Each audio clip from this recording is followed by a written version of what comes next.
வணக்கம். ஸ்ரீ சிவசூர்யா ஜோதிட வித்யாலயம் வழங்கும் காலச்சக்கரம். நான் சிவசூர்யா செந்தில்குமார், கோவில் நகரம், கும்பகோணத்திலிருந்து. நம்ம தொடர்ந்து நட்சத்திரத்துக்கான பரிகார கோவிலை பார்த்துக்கிட்டு வரோம். அந்த வகையில் நம்ம இந்த பதிவில் பார்க்க போகிறது மக நட்சத்திரம். இந்த மக நட்சத்திரத்தின் அதிபதி யாருன்னு பார்த்திங்கன்னா கேது பகவான். நம்ம ஆல்ரெடி நட்சத்திர அதிபதியின் கோவிலை பார்த்துட்டோம். நம்ம இப்போ பார்க்குறது நட்சத்திரத்துக்கான பரிகார கோவில். அந்த வகையில் நம்ம இந்த மக நட்சத்திரத்தில் பிறந்தவங்கள் வாழ்நாளில் ஒரு முறைனாலும் போக வேண்டிய கோவில்னு பார்த்திங்கன்னா விராலிப்பட்டி மகாலிங்கேஸ்வரர் அப்படின்ற கோவிலுக்கு போயிட்டு வரணும். பொதுவாகவே பார்த்திங்கன்னா ஒவ்வொரு நட்சத்திரத்துக்கும் ஒரு நற்பலன்கள் உண்டு. அதே போல் ஒவ்வொரு நட்சத்திரத்துக்கும் ஒரு தீமை செய்ய வேண்டிய காரணத்தினால் தீய பலன்களும் உண்டு. அதாவது நீங்கள் எந்த நட்சத்திரத்தில் பிறந்தாலும் அந்த நட்சத்திரத்தினால 60% நன்மைனா 40% அளவுக்கு தீமை கண்டிப்பாக இருக்கும். அந்த தீமையிலேருந்து நம்மளை காத்துக்கொள்ளணும் அப்படின்னு நினச்சிங்கன்னா இந்த நட்சத்திரத்தின் கோவிலுக்கு போய்ட்டு வரணும், நட்சத்திர பரிகார கோவிலுக்கு. அதுலேயும் இந்த கேது பகவானுடைய நட்சத்திரமான அஸ்வினி, மகம், மூலம் இந்த நட்சத்திரத்தோட 2ஆம் பாதம் 4ஆம் பாதம் பார்த்திங்கன்னா ரொம்ப கடுமையான தோஷத்தை உள்ளடக்கிய பாதங்கள்.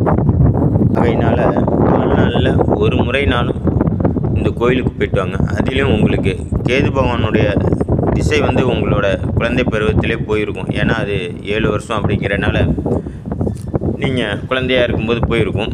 அப்படி இப்போதைக்கு நீங்கள் அந்த மக நட்சத்திரத்தில் பிறந்து உங்களுக்கு கேதுவோட திசை நடக்கும் பட்சத்தில் இந்த பதிவை உங்கள் வீட்டில் உங்கள் குழந்தையோட அம்மா பார்த்தாக்கா கண்டிப்பாக அவங்க பெற்றோர்கள் குழந்தையை அழைச்சிட்டு இந்த கோயிலுக்கு போயிட்டு வாங்க.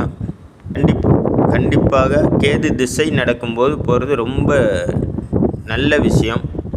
அதை தவிர விட்டிங்கன்னா கேது புத்தி நடக்கும்போது கண்டிப்பாக இந்த கோயிலுக்கு போயிட்டு வாங்க. அந்த நட்சத்திரத்தினால் ஏற்படக்கூடிய தோஷங்கள் நிவர்த்தி ஆகும். இந்த நட்சத்திரத்தில் பிறந்தவங்க யாருன்னு பார்த்தீங்கன்னா உதாரணத்துக்கு அர்ஜுனன், அப்புறம் சீதா தேவி, அப்புறம் பார்த்திங்கன்னா யம தர்மராஜாவும் மக நட்சத்திரத்தில் தான் பிறந்திருக்காரு. அதனால் இந்த நட்சத்திரத்தில் பிறந்தவங்களோட பண்புகள் எப்படி இருக்குன்னு பார்த்திங்கன்னா தலைமை பண்புகளாக இருக்கும். இவங்களை யாரும் அவ்வளோ சீக்கிரம் அடக்கி ஆளணும் அப்படின்னு நினைக்க முடியாது. இவங்க யாருக்கும் அடங்கி போகிறவங்களும் கிடையாது. மக நட்சத்திரத்தில் பிறந்தவங்க மற்றவங்கள அடக்கி ஆளக்கூடிய ஆற்றல் படைத்தவர்கள். எப்போதும் கடமை, கண்ணியம், கட்டுப்பாடுன்னு இருக்கக்கூடியவங்க. அதே நேரத்தில் தன்னோட பதவியை தவறான வழியில் பயன்படுத்த தெரியாதவங்க. இந்த நட்சத்திரத்தில் பிறந்தவங்க தன்னோட பதவியை தேவையில்லாமல் பயன்படுத்த மாட்டாங்க. அதாவது துஷ்பிரயோகம் பண்ண மாட்டாங்க.